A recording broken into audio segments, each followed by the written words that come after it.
This is a community-supported legal education channel. Find out how you can support our mission at the links in the description below. Goldsmith is a professional photographer primarily focusing on celebrity photography, including portrait and concert photography of rock and roll musicians. Goldsmith has been active since the 1960s, and her work has been featured widely, including on over 100 record album covers. Andy Warhol was an artist recognized for his significant contributions to contemporary art in a variety of media. Warhol is particularly known for his silkscreen portraits of contemporary celebrities. Much of his work is broadly understood as commenting on consumer culture and exploring the relationship between celebrity culture and advertising. On December 3, 1981, while on assignment from Newsweek, Goldsmith took a series of portrait photographs of then up-and-coming musician Prince Rogers Nelson, known through most of his career simply as Prince, in her studio. Goldsmith testified that prior to Prince's arrival at her studio, she arranged the lighting in a way to showcase his chiseled bone structure. Goldsmith also applied additional makeup to Prince, including eyeshadow and lip gloss, which she testified was intended both to build a rapport with Prince and to accentuate his sensuality. Goldsmith further testified that she was trying to capture Prince's willingness to bust through what must be his immense fears to make the work that he wanted to make. Goldsmith took black and white and color photographs using a Nikon 35mm camera and a mixture of 85 and 105mm lenses, which she chose to best capture the shape of Prince's face. Prince, who according to Goldsmith appeared nervous and uncomfortable, retired to the green room shortly after the session began and ultimately left without allowing Goldsmith to take any additional photographs. During the truncated session, Goldsmith took 23 photographs, 12 in black and white and 11 in color. Goldsmith retained copyright in each of the photographs that she took.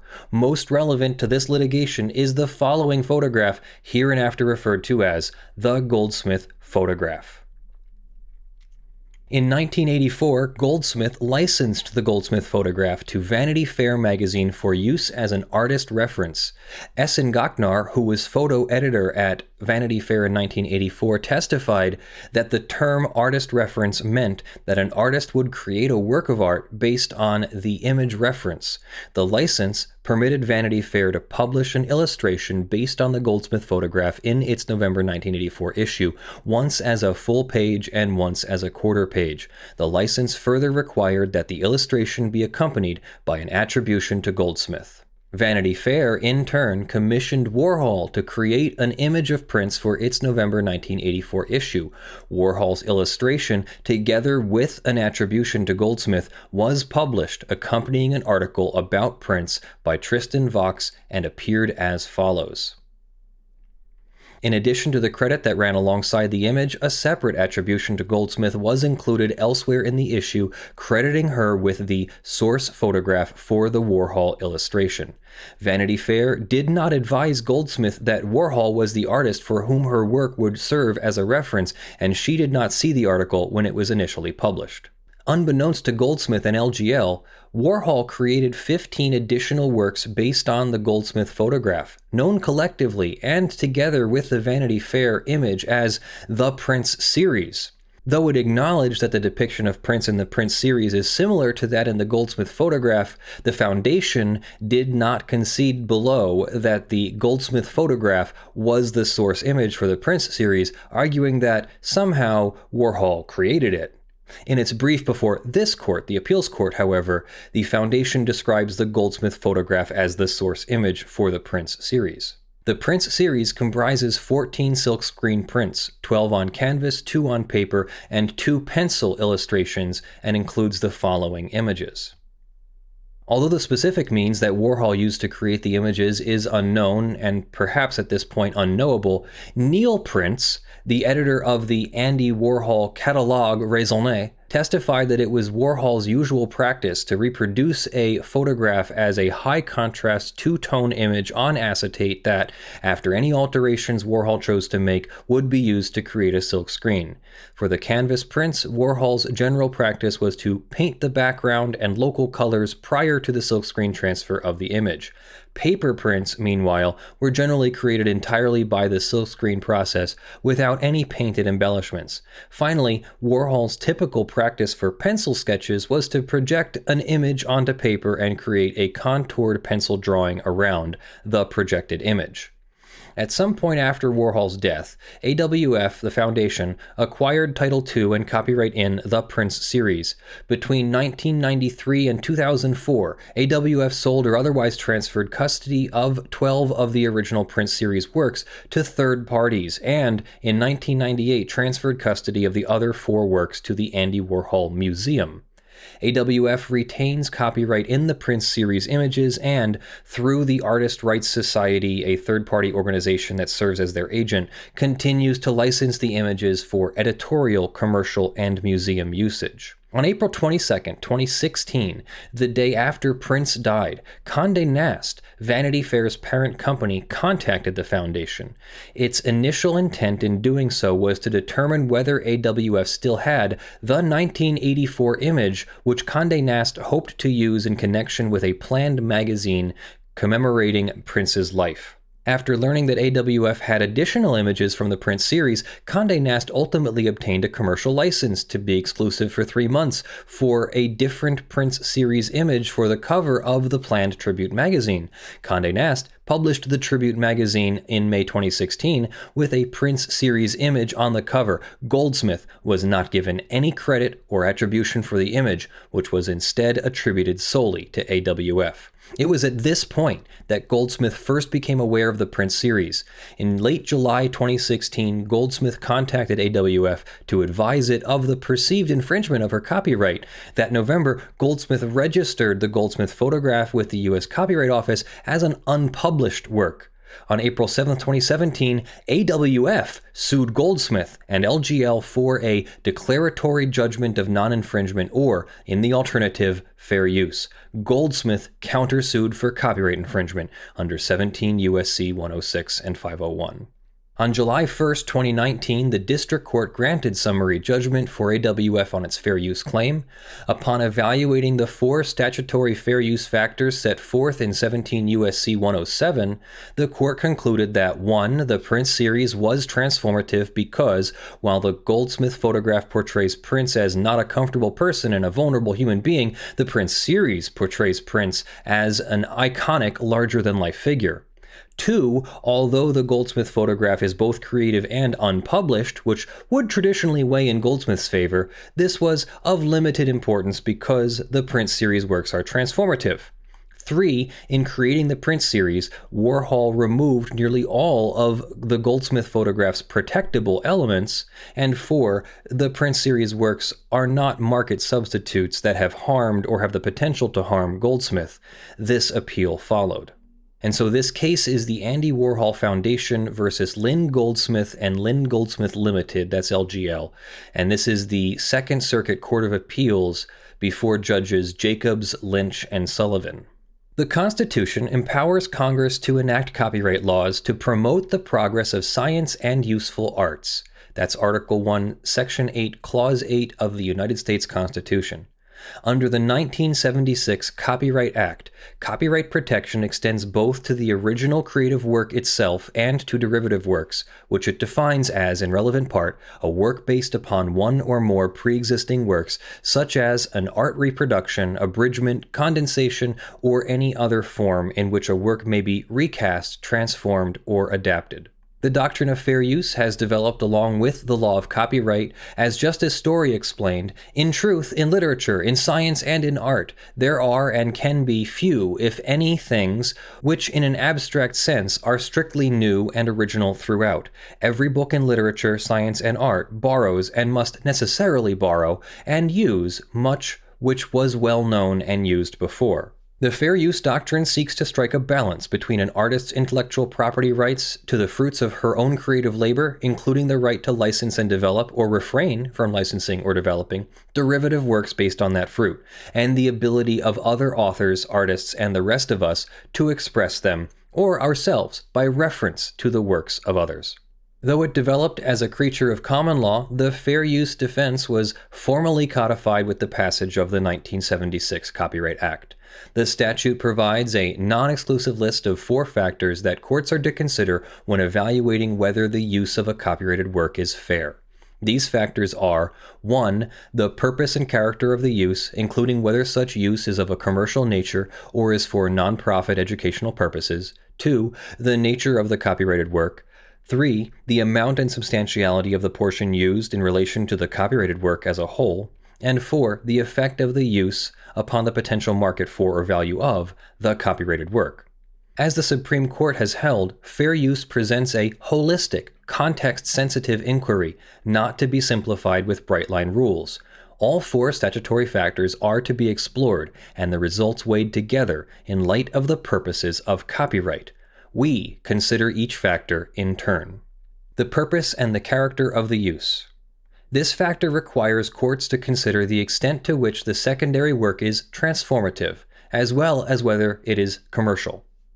Following the Supreme Court's decision in Campbell, our assessment of this first factor has focused chiefly on the degree to which the use is transformative, i.e., whether the new work merely supersedes the objects of the original creation, or instead adds something new, with a further purpose or different character, altering the first with new expression, meaning, or message.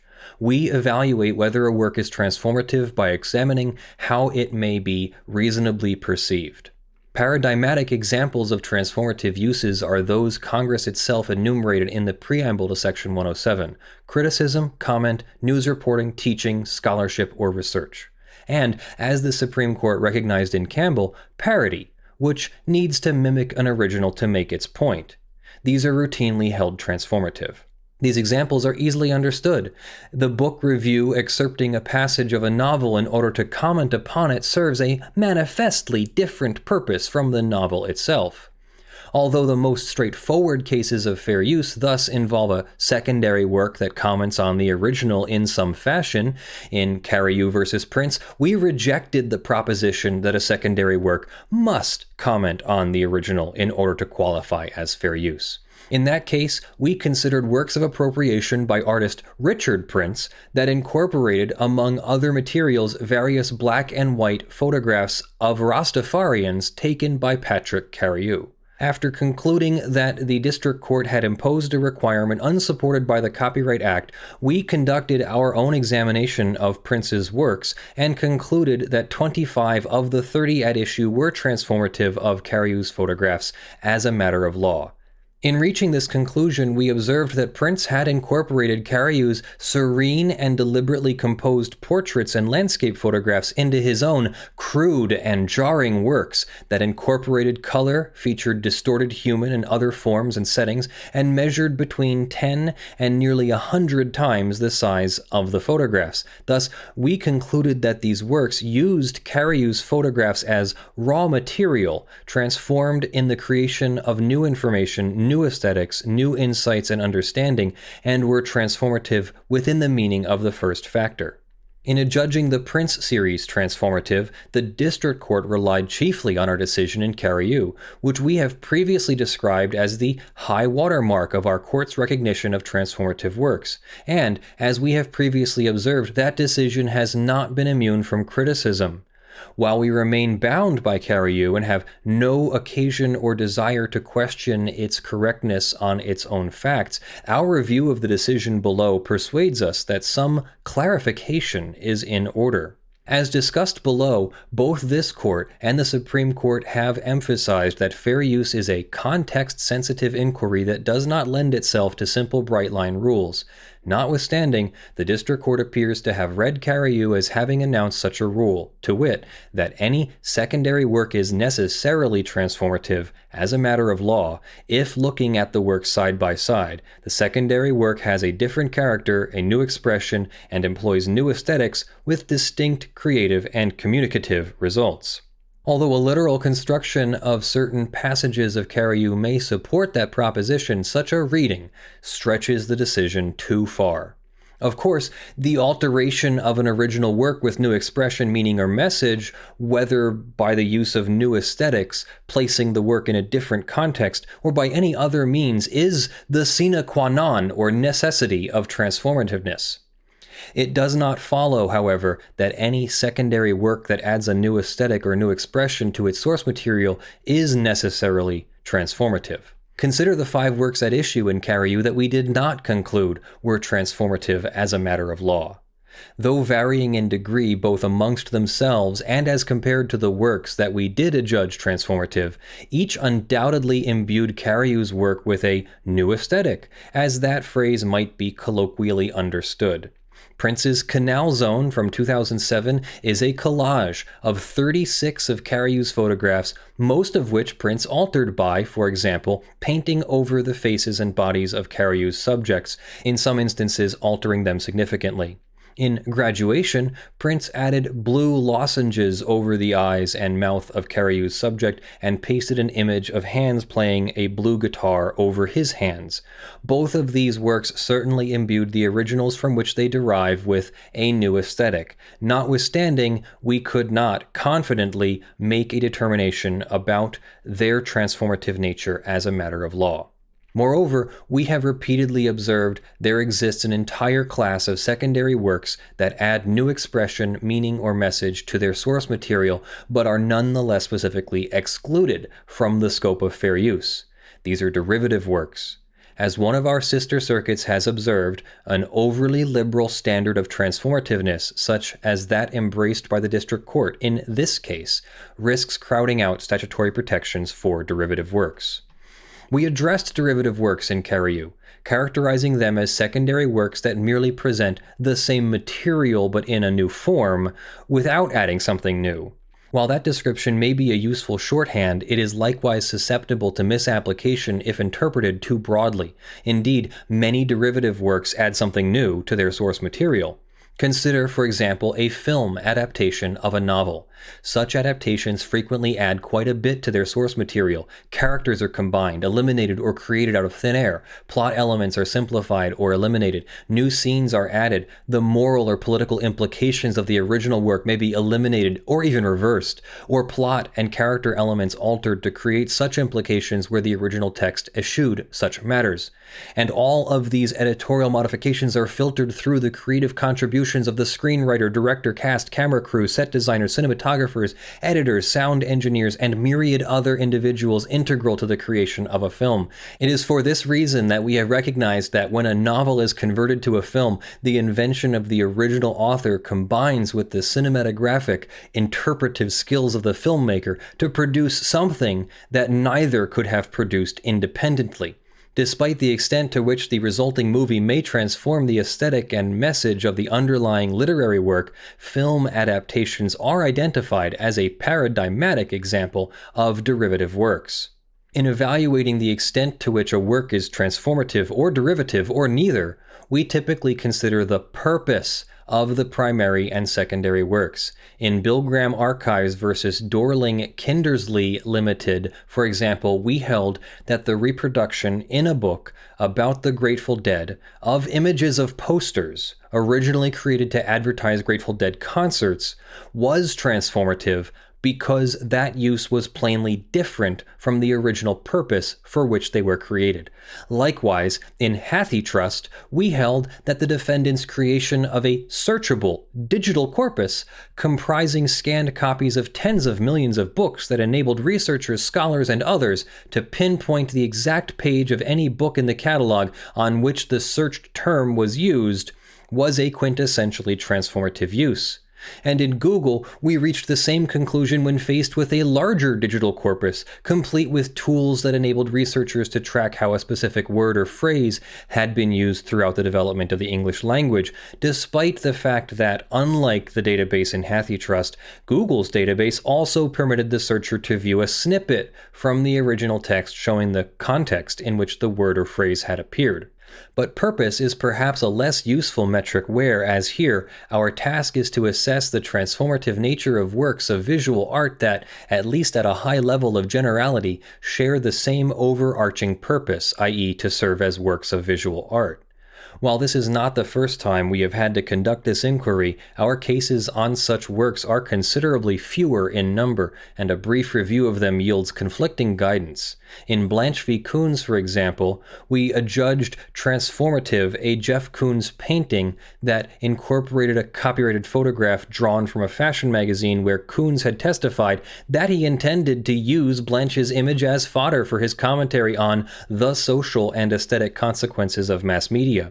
Sometime earlier, however, in Rogers v. Koons, we denied Koons's fair use defense, as applied to a three-dimensional sculpture recreating a photograph, notwithstanding his claim that he intended his sculpture to serve as a commentary on modern society. And in Cariou, we held 25 of Richard Prince's works transformative as a matter of law, even though Prince had testified that he was not trying to create anything with a new meaning or new message. Matters become simpler, however, when we compare the works at issue in each case against their respective source materials. The sculpture at issue in Rogers was a three-dimensional colorized version of a photograph on which it was based. In Blanche, however, Koons used Blanche's photograph depicting a woman's legs in high-heeled shoes as part of a larger work in which he set it alongside several other photographs with changes of its colors, the background against which it is portrayed, the medium, the size of the objects pictured, and the object's details. In so doing, Koons used Blanche's photograph as raw material for an entirely different type of art that commented on existing images by juxtaposing them against others. And in Cariou, the copyrighted works found to have been fairly used were, in most cases, juxtaposed with other photographs and obscured and altered to the point that Cariou's original was barely recognizable. The works that were found potentially infringing in Cariou, however, were ones in which the original was altered in ways that did not incorporate other images and that superimposed other elements that did not obscure the original image and in which the original image remained, as in the Koons sculpture at issue in Rogers, a major if not dominant component of the impression created by the allegedly infringing work.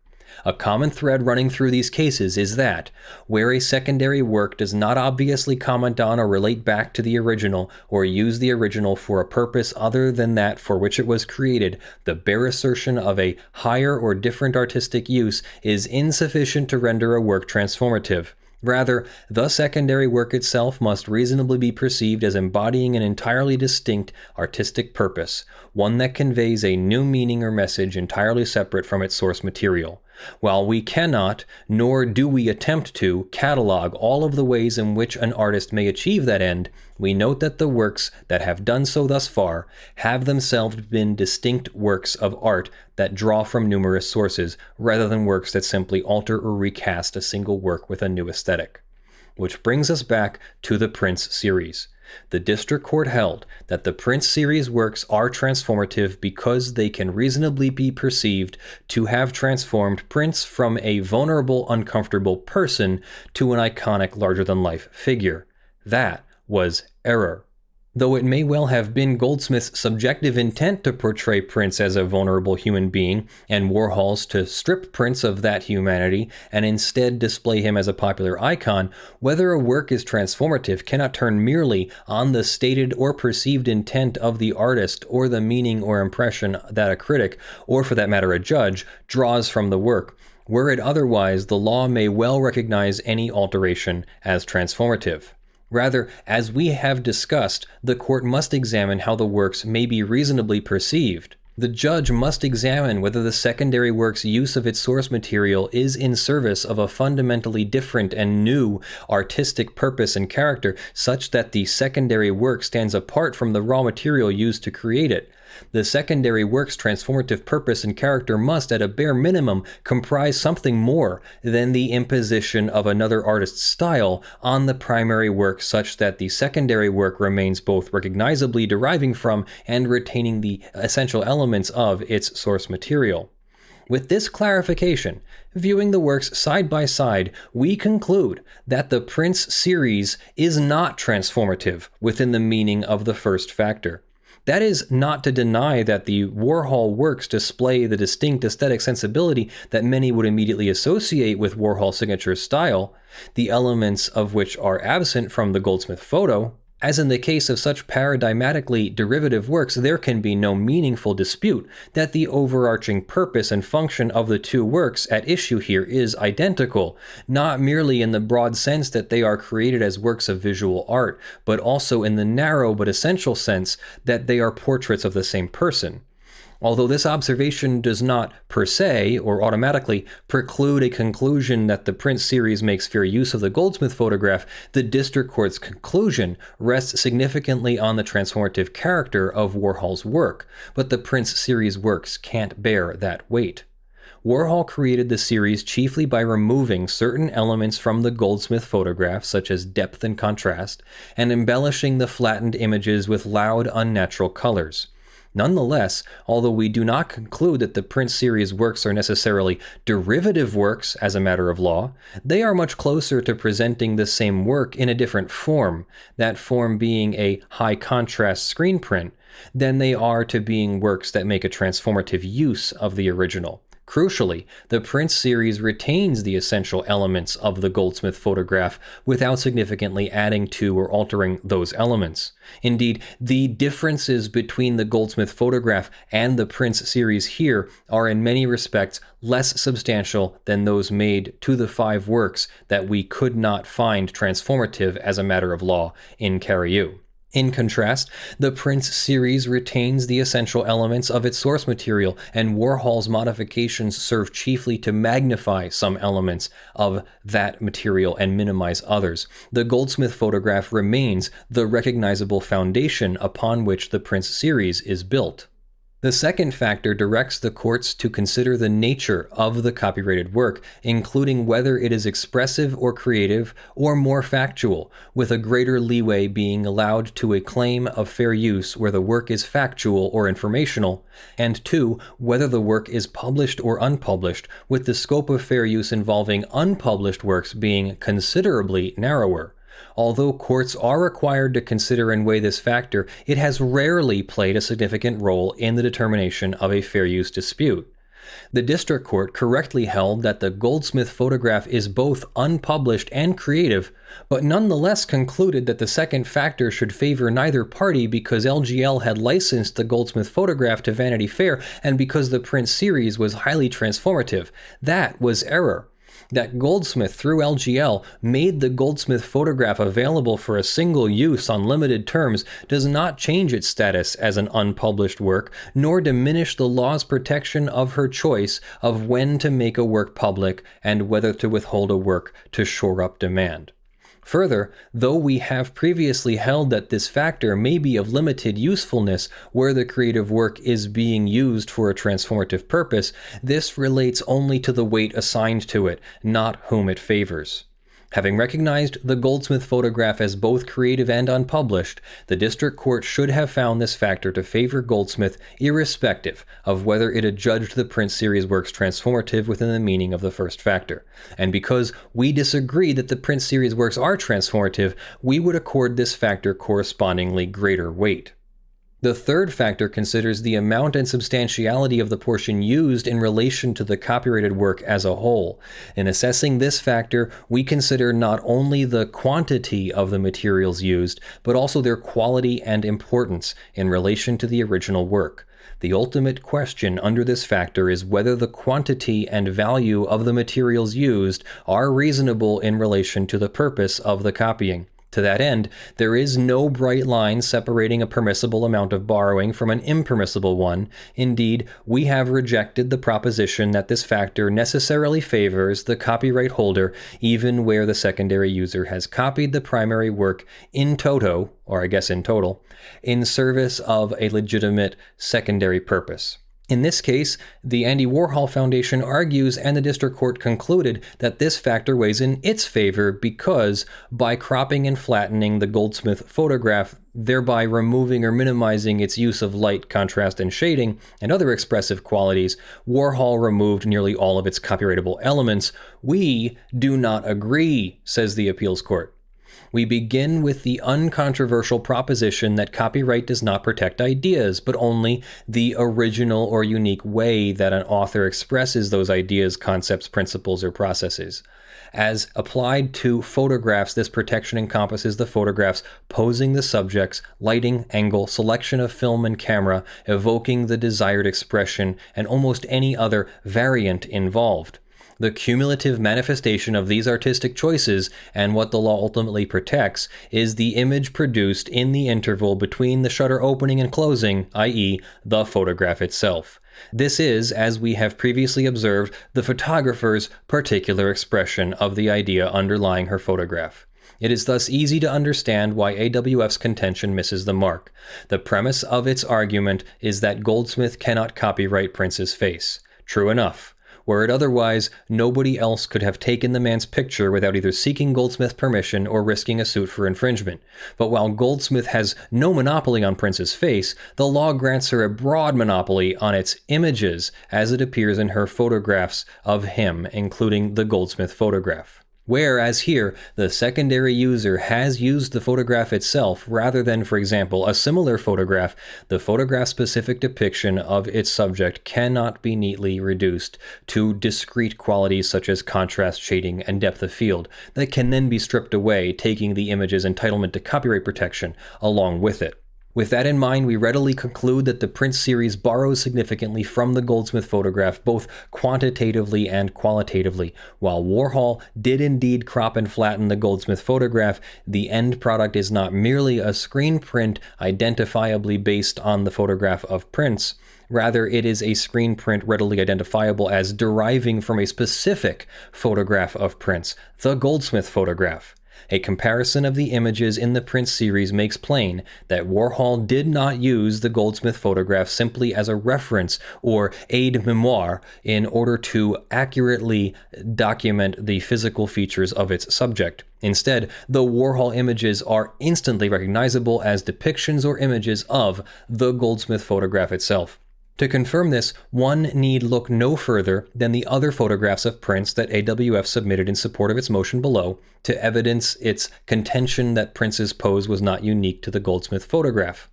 Though any of them may have been suitable as a base photograph for Warhol's process, we have little doubt that the Prince series would be quite different had Warhol used one of them instead of the Goldsmith photograph to create it. But the resemblance between the Prince series works and the Goldsmith photograph goes even further. For example, many of the aspects of Prince's appearance in the Prince series works, such as the way in which his hair appears shorter on the left side of his face, are present in the Goldsmith photograph, yet absent even from some other photographs that Goldsmith took of Prince during the same photo session. In other words, whatever the effect of Warhol's alterations, the essence of Goldsmith photograph was copied and persists in the Prince series. Indeed, Warhol's process had the effect of amplifying rather than minimizing certain aspects of the Goldsmith photograph. Nor can Warhol's appropriation of the Goldsmith photograph be deemed reasonable in relation to his purpose. While Warhol presumably required a photograph of Prince to create the Prince series, AWF proffers no reason why he required Goldsmith's photograph. To the contrary, the evidence in the record suggests that Warhol had no particular interest in the Goldsmith photograph or Goldsmith herself. Vanity Fair licensed a photograph of Prince, and there is no evidence that Warhol, or for that matter Vanity Fair, was involved in identifying or selecting the particular photograph that LGL provided. To be clear, we do not hold that this factor will always favor the copyright holder where the work at issue is a photograph and the photograph remains identifiable in the secondary work.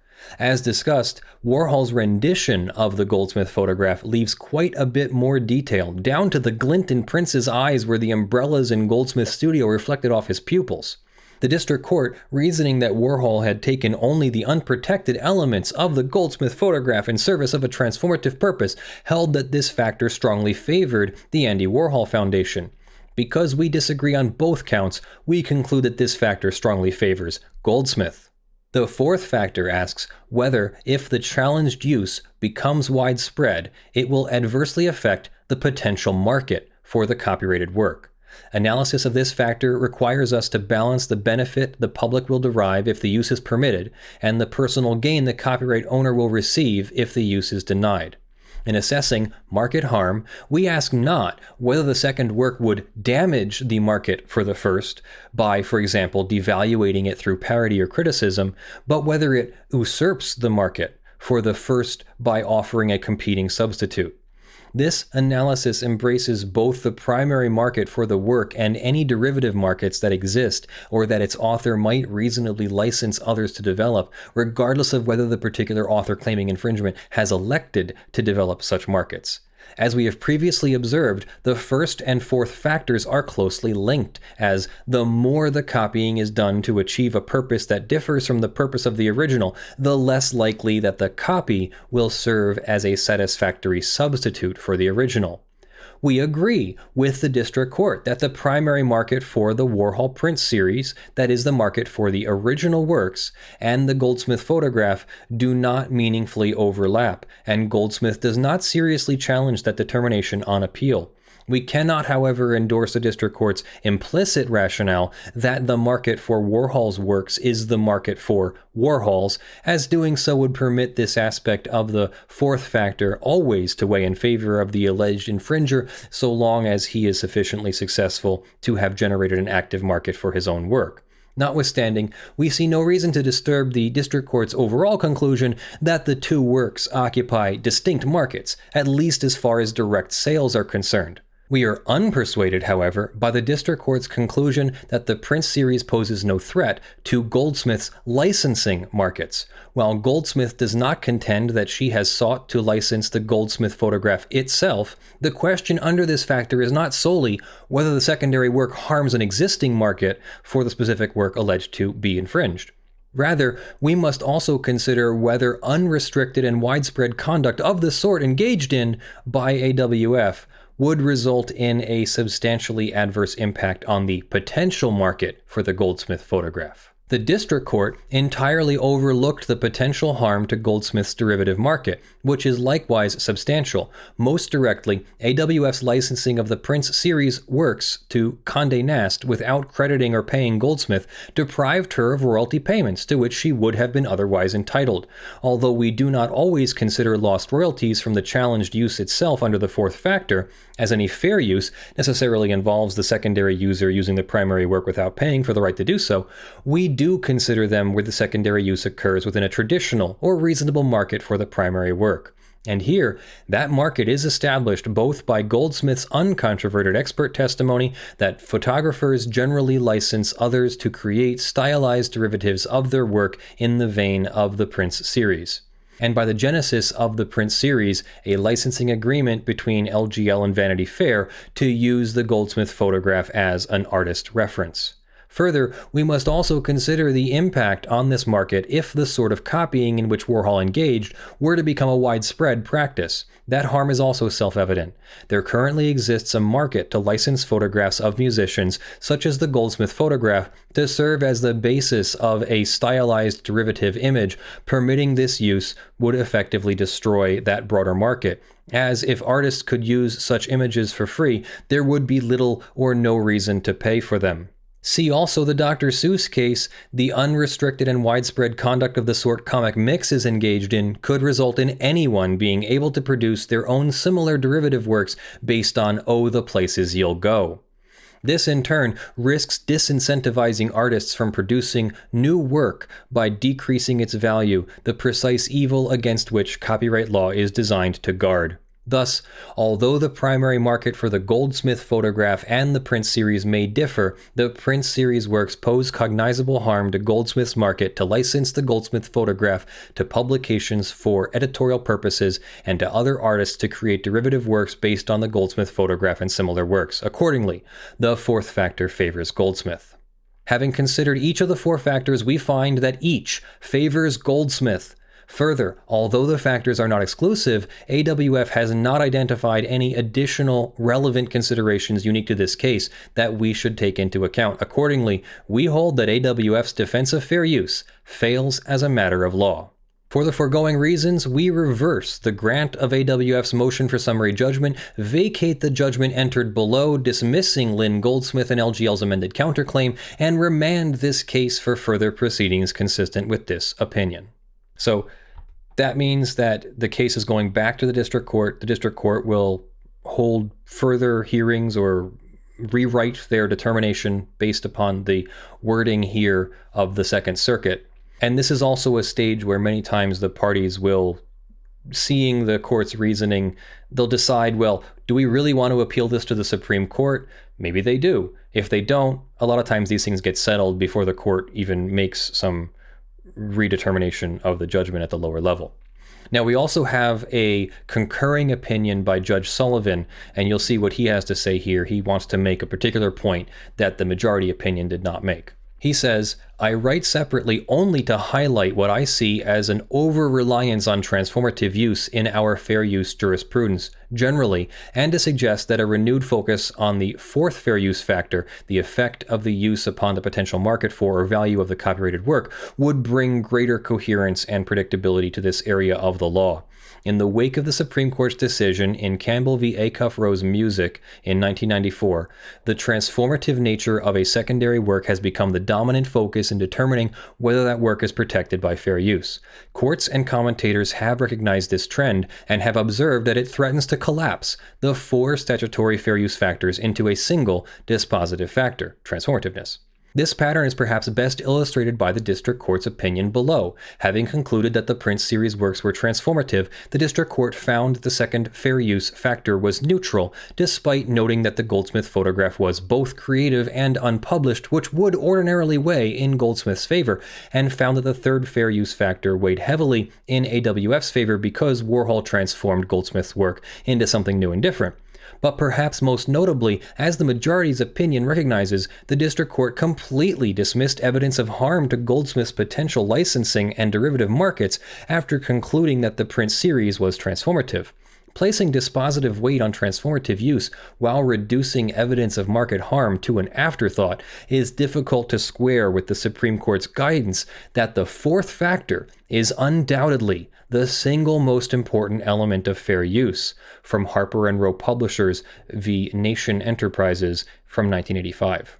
By returning focus to the fourth fair use factor and being particularly attentive to whether unrestricted and widespread conduct of the sort engaged in by an alleged infringer would adversely affect the potential market for the original work, courts can escape the post-Campbell over-reliance on transformative use. I write simply to stress that this renewed attention to the fourth fair use factor will ultimately better serve the purposes of copyright, which remains at its core a commercial doctrine whose objective is to stimulate creativity among potential authors by enabling them to earn money from their creations. And so that's a remarkable opinion from the Second Circuit. It is technically only precedentially binding on the Second Circuit, but it will also be persuasive in other circuits as well. You often have circuit splits where one circuit will use one test or one standard, and a different circuit will use a different standard until the Supreme Court rules, creating binding universal precedent. So this, I don't think, creates a circuit split off the top of my head, but I also admit that I haven't researched all 13 circuits to see if this is somehow different. I think this rather just clarifies that when you make either a derivative or a transformative use of another artist's work, it helps clarify the line of where that is. So summarizing, the Andy Warhol print of the Lynn Goldsmith photograph, he did make some changes, but he definitely relied on making his own version of that photograph, as opposed to making a new work of art that just incorporates something from the photograph. Whereas in the Cariou versus Richard Prince case, a different Prince, there was a much more transformative use, a much different new purpose in recharacterizing those photographs into a collage and making it much different than the serene original purpose and into a much stronger, bold purpose. And that was the distinction that made the difference there. Now, why I read this to you in the form that I did, as opposed to just summarizing it like some other commentators, is because these judges did a great job of writing it out. And I don't think it really can be summarized or distilled into an easier test. That's how complicated fair use is you need 65 pages or whatever it was, 55 pages of the majority opinion in order to make the point, in order to understand fair use. So when people ask for a simple bright line rule, well, is this fair use or isn't this fair use? I get these emails all the time. Here's my video and here's that video. Can you tell me if it's fair use? I'm like, well, how much time are you going to pay for? How much time do I have? And I often deny that I'm going to do that for people for free because I just don't have the time to go through and evaluate every single thing for fair use. And this is an access to justice problem. Fair use is a difficult legal analysis, so you need an expert to do it. But if a person doesn't have the funds to make such an investment, or if the underlying work isn't so valuable to that person, like literally monetarily valuable to that person in order to justify spending that much money, what do?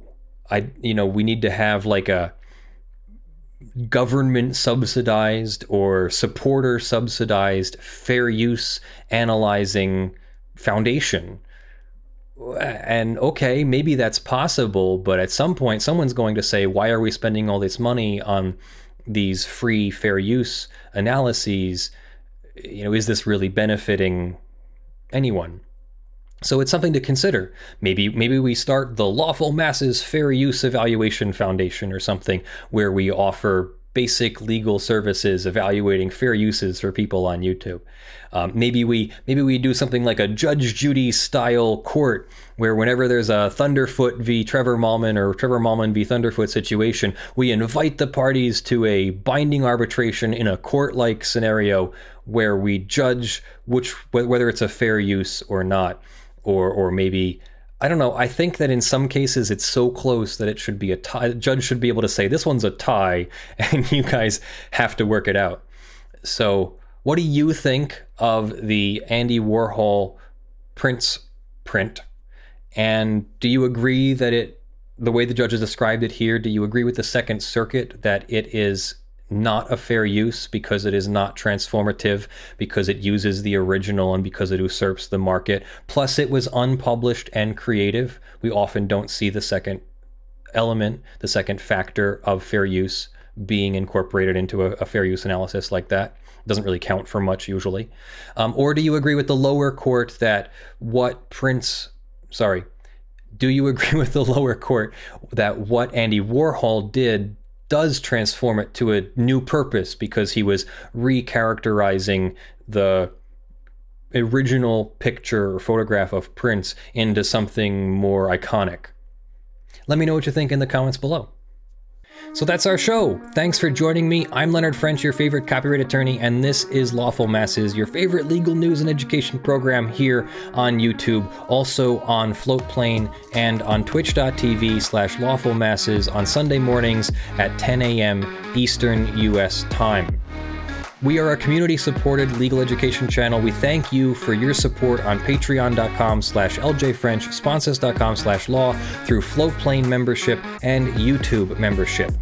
Thank you very much in the month of March to the following $50 plus supporters: Joe Tyson, John Steele, Gavin Barnard, Eevi, Spirit Bear, Andy, Benjamin Hitov, Ugly Grill, Rudolph Bescherer Jr., Brandyn, Abel, Torpedan, Cassandra, Curran, Sovereign Tittizen, ShadowTycho, RDHDragon, and Earthbound Star.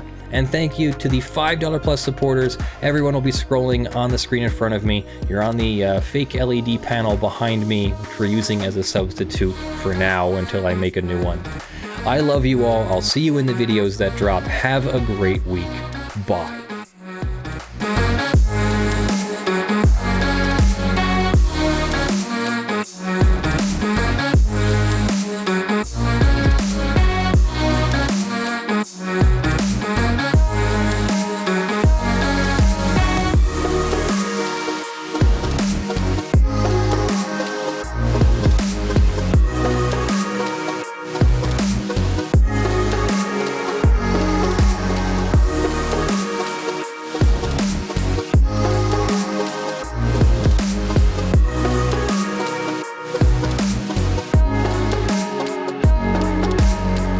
I'm not a cat.